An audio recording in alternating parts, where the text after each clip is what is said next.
Hemos invitado al economista Eduardo Recoba, quien es economista principal de iForex, es decir, una plataforma de inversiones internacionales que tiene su sede en Londres, tengo entendido, y que en el caso suyo trata de orientar estas inversiones o dar una opinión sobre el estado de los mercados respecto del Perú, pero no solo, otros países de la región también, como algunos consolidados, como México y Brasil.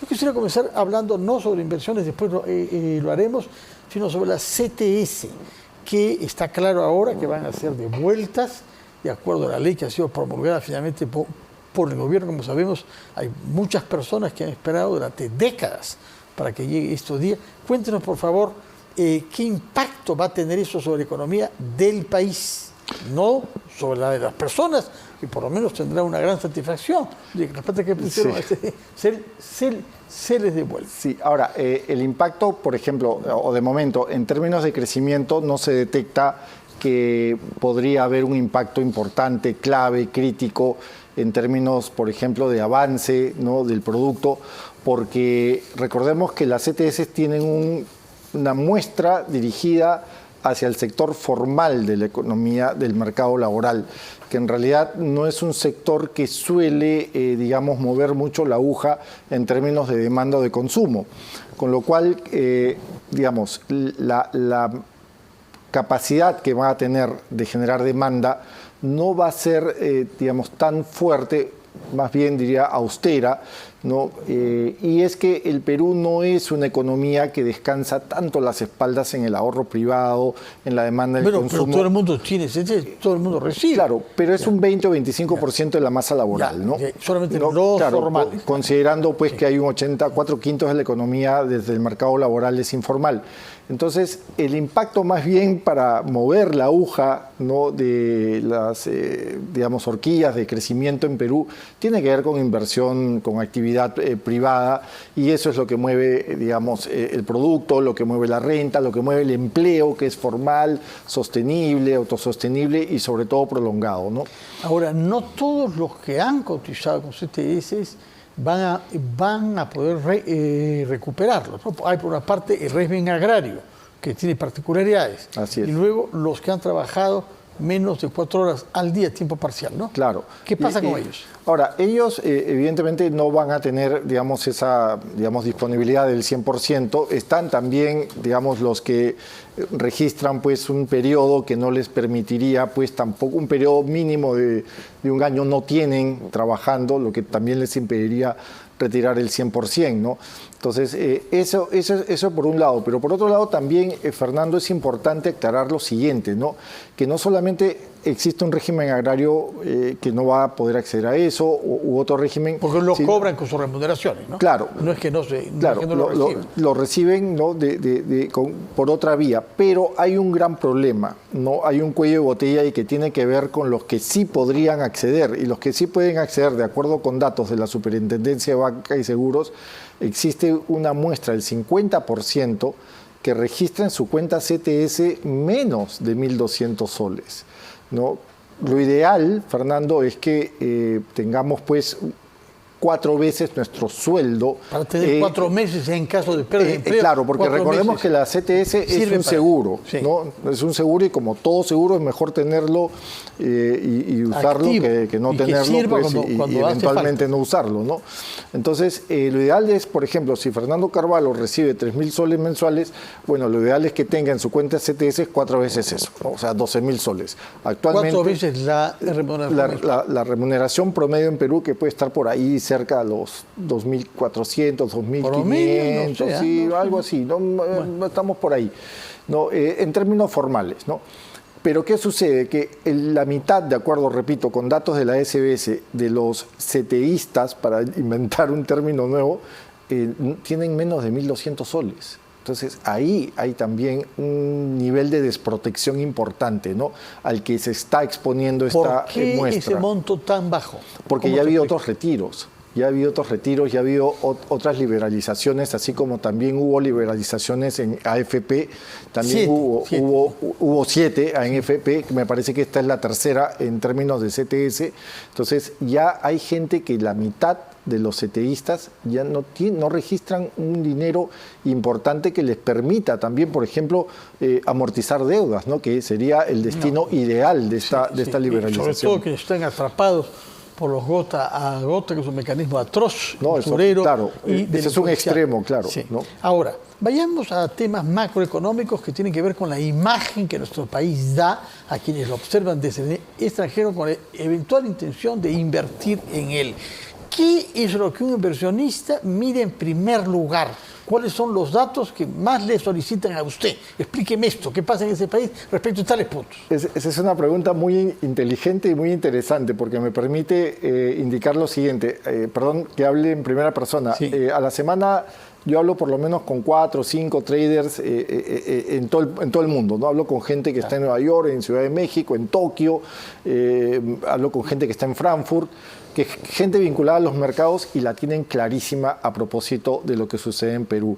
Y cuando digo que la tienen clarísima me refiero básicamente, Fernando, a que para ellos y para ellas que observan, que monitorean, que analizan, que reflexionan la economía peruana, para ellos lo que más les mueve el tablero es la matriz política. Ellos ya están conscientes de una clase política maltrecha que impediría construir, ahora lo traduzco, voy a ser un poquito técnico, perdón, construir una matriz de riesgo de cara a empezar a trasladar capitales, fondos abiertos, fondos cerrados al Perú. Lo que más afecta no son cifras económicas, sino el riesgo político de que las instituciones no marchen y que sucedan aquí arbitrariedades decididas por las instituciones políticas. Así es, y va de la mano, ¿no? Tanto la matriz política como la matriz económica ya, digamos, no va por cuerdas separadas como hace 10 años, ahora se cruzan, ahora interactúan entre ellas y el inversionista de afuera lo que observa es que la clase política no tiene capacidad de decisión, no tiene capacidad de largo plazo, es cortoplacista, no tiene capacidad de generar espacios estadistas. De acuerdo. ¿No? Estas son actitudes generales que usted considera que afectan negativamente, pero ¿qué decisiones concretas se han tomado en los últimos meses, digamos, que puedan generar una mala imagen de la estabilidad? Por ejemplo, a ellos les ha preocupado mucho la calificación de riesgo de Standard & Poor's, les ha preocupado mucho la liberalización del dato de la pobreza. ¿Por qué? Porque esta ¿Liberalización qué quiere decir? La publicación del dato de pobreza. No ha sorprendido mucho. Claro, pero digamos, lo que les ha sorprendido ha sido las formas, ¿no? ¿Por qué, digamos, un ejecutivo tuvo que frenar un dato que para ellos es clave también? Porque quiso postergar, ¿no? Y lo quiso postergar. Entonces, las formas es lo que para ellos les ha movido un poco el tablero. Y también lo que les ha, digamos, o que les ha también llamado la atención es que nuevamente hay un ciclo alcista en precios en términos de metales. Tenemos un oro casi... Bueno, es una buena noticia. Es una buena noticia, sí, pero pilla al Perú con el pie contrario, ¿no? Para usar un término futbolístico, porque... O de la danza, creo que viene de la danza. No, o de la danza. ¿Por qué? Porque... Quellaveco Digital, por ejemplo, esta mega operación cuprífera ya terminó la etapa digital y no creo que ya haya otro Quellaveco. Está pendiente Mina Justa, Cerro Corona, en fin. Entonces a ellos les está costando trabajo no comprender una economía que no mueva el gasto público y que en simultáneo no mueva la actividad privada. Les está costando mucho que no haya una decisión política que permita mover en pared ambas dimensiones. Por otra parte, hay el tema de los arbitrajes internacionales, que nuestro marco normativo nos obliga a respetar. Sí, eso hace 2 meses también, o sí, más o menos 2 meses y medio, también les preocupó la procrastinación que tienen las autoridades políticas al no respetar marcos contractuales y en este caso en específico a no respetar, digamos, fallos supranacionales. Entonces eso también provoca en los principales analistas de fuera y de cara a ver al Perú como un objetivo de inversión, provoca dos cosas, ¿no? Pensar que el Perú no es un país seguro, que tiene un riesgo de contraparte. Eso significa que no tiene una capacidad de respuesta ante un fallo internacional. Ya se ha visto hace unos cuantos días con el fallo del CIADI, ¿no? A propósito, que hemos perdido, ¿no? una vez más. Que hemos perdido una vez más. Entonces, y lo otro que les mueve también muchísimo el tablero y que hace inclinar la cancha y provoca que los peruanos juguemos con la cancha hacia arriba, estoy usando muchos términos futbolísticos, es, digamos, la poca capacidad fiscal o la vulnerabilidad fiscal que estamos registrando. Estamos saliendo de una pandemia, estamos saliendo de una recesión y no existe pues un modelo que nos permita ampliar más la base fiscal, generar más ingresos tributarios, incrementar la presión tributaria. Eso también les está preocupando muchísimo. Luego tenemos una situación judicial incierta en varios aspectos. Uno de ellos es el que concierne a la propia presidenta Dina Boluarte. Han habido varios capítulos de las denuncias como ella, comenzó con los muertos de las manifestaciones, se prosiguió después de una manera inesperada, con joyas, relojes, pulseras, etcétera, y al final incluso detalles sobre su vida quirúrgica. ¿Tiene impacto o no? Sí, parte de las evaluaciones tiene que ver con esta clase política, ¿no? Y la impericia, ¿no? De tomar decisiones políticas o decisiones de Estado, por ejemplo, a propósito de gasto o inversión de alta gama. Desde fuera, lo que podemos ver es hacia adentro que Perú no está, por ejemplo, generando inversión pública de alta gama. No vemos hospitales clase 1, no vemos grandes proyectos de infraestructura sanitaria. Nos hablaba el ministro Pérez Reyes de 38.000 millones de dólares para la carretera central, para el metro, para trenes, etc. Con todo respeto, Fernando, yo también le puedo decir a usted que mi intención es adquirir un auto de alta gama este año, ¿no? Y no por eso voy a ser, o sea, Eduardo Recoba va a ser un hombre rico.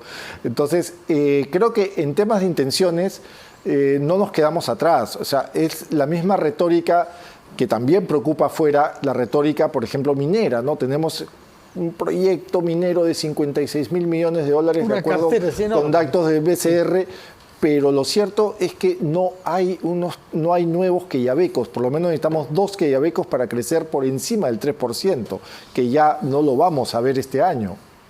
Ahora, fuera de estos aspectos extraeconómicos, incertidumbres políticas, crisis de múltiple tipo, hay que añadir a eso la delincuencia y la criminalidad. A nadie le gusta venir a vivir a un país donde hay un riesgo físico de caminar por las calles, de transportarse y de crear una empresa, como estamos viendo con los sitios mineros, particularmente en la Sierra de la Libertad. Fuera de esos aspectos, desde el punto de vista económico, macroeconómico diría, ¿cuál es el dato que más puede mover la aguja en la percepción de los inversionistas? Porque se nos ha dicho que la inflación en el Perú se ha convertido en una de las más bajas de las economías de nuestra región. ¿Qué implica eso? En realidad, sí, el BCR ya señaló esto, ¿no? De la inflación, una inflación que ya registró el rango meta del BCR, pero el problema es que la inflación tiene un proceso, ¿no? La inflación no es como un antibiótico. El antibiótico no te va a curar de jueves para viernes. Es toda una terapia. Y con la inflación pasa lo mismo. Antibióticos, algunos, en 24 horas ya hay resultados, ¿sabes? De la fiebre que baja. ¿Cuáles? Para recomendarlos. Pero bueno, digamos, es una terapia. En general, el antibiótico, en términos generales, es una terapia. Y la inflación también tiene que ver con un proceso. Y de momento, ese proceso es una transición. Todavía estamos viendo, sí, observando un sistema de precios más moderado, 2.4% a nivel nacional es muy bueno, ¿no? Y sobre todo a nivel regional. Después de lo que habíamos tenido. Después de lo que habíamos tenido 2022 con inflaciones pico a junio que llegaron a 9%. Bueno, pero todavía el efecto no se ha trasladado, eso en términos mayoristas, porque el efecto no se ha trasladado todavía al consumidor minorista. Todavía encontramos horquillas de precios, rangos de precios, para decirlo de otra manera, donde todavía el minorista no encuentra ese efecto, ¿no?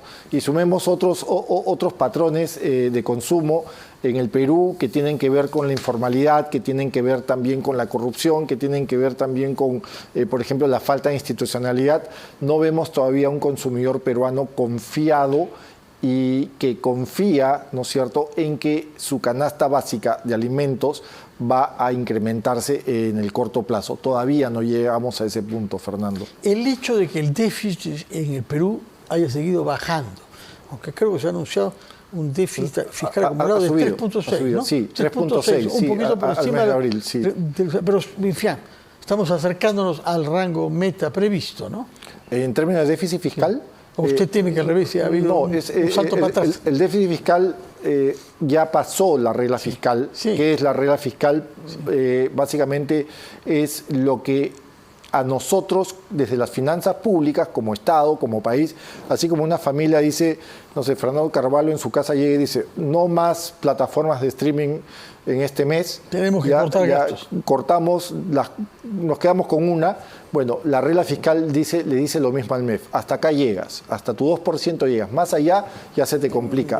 Y ya hemos pasado eso y eso nos puede complicar también este 2024. Ojalá que las cifras mejoren y que se traduzcan en beneficios reales, porque la pobreza 10 segundos, cruel. menos 5 segundos. Para no irnos con la boca amarga, Fernando, tenemos dos grandes precios internacionales que si Perú puede subirse a esa ola y surfearlos bien, hoy día he venido muy deportista, creo que un oro a 2.400 la onza Troy y una libra de cobre a más de $5, creo que Perú puede sacar buena rentabilidad de eso, podemos generar ingresos fiscales y podemos volver a tener esa fortaleza fiscal que teníamos Recoba, hace 10 años. muchas gracias por los segundos que se ha tomado, que son los más alentadores para terminar la semana. Sí. Ojalá Gracias a ustedes. Que haya crecimiento y que eso se traduzca en empleo y en reducción de la pobreza en nuestro país.